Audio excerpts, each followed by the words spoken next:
it's become a little bit of a navigation to get through that, to get really healthy, real foods. And the documentary, Steve, that you and I have watched over the past 15 to 20 years that show how these animals are raised, Food Inc. and all of the other ones that do such a good job of examining these things with great testimonials and great camera work. And I grew up on a farm on the East Coast, and I visit a lot of farms. And if I didn't go to farms where because it was the 60s, 70s, and a little bit in the 80s, where you walked in and you were overwhelmed by the smell of urea and excrement, and chickens being sedentary, basically just sitting there and being ill and pooping and peeing and not having a way for that material to be cleaned out. And it was just a horrible thing. I didn't have any of that in any of the farms in New Jersey and Pennsylvania and New York that I visited in the 60s, 70s, and into the 80s. It came about, that was building. This industrial farming definitely was building. There were places that were doing it well before that, but it became so widespread by the time that the 80s and the 90s rolled around, that these gigantic industrial farms that did things in this industrial way, that no care for the animal or the worker or the end user for anything, all about profit and lawyering up and suing you or character assassinating you or changing laws to allow them to continue that and even grow it more. Any comments on that, Steve, before we move on?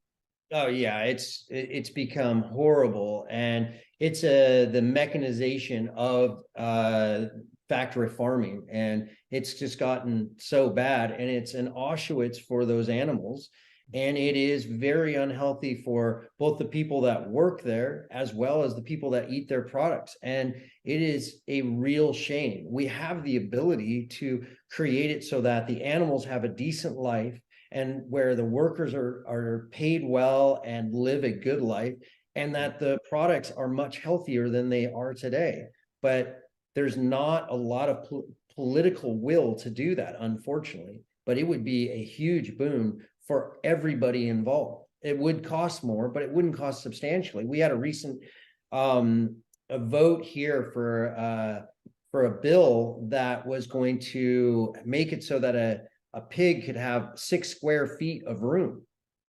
You have to make a bill so that they have 6 square feet. I mean, and a chicken had like 2 or something like that. I mean, it's bordering on bizarre if you think about it. And it's just all about profits with no real taking into account how impactful that is. Thank you. Back to Doc Talk, minute 4 and 13 seconds. With the sophisticated blood tests that actually insurance and even Medicare covers these days, you can actually, what I call, you can see a great white shark that is inside of you while you're sitting on a boogie board thinking it's a beautiful day off the coast of Southern California, unbeknownst to the fact that there's an 18-foot great white shark that thinks you look a lot like a seal. And we can actually now see these great white sharks on people's blood work. And it's not the routine tests that your doctor runs every 3 months, but they're available. My best advice is stay away from whole grains. They're poisonous.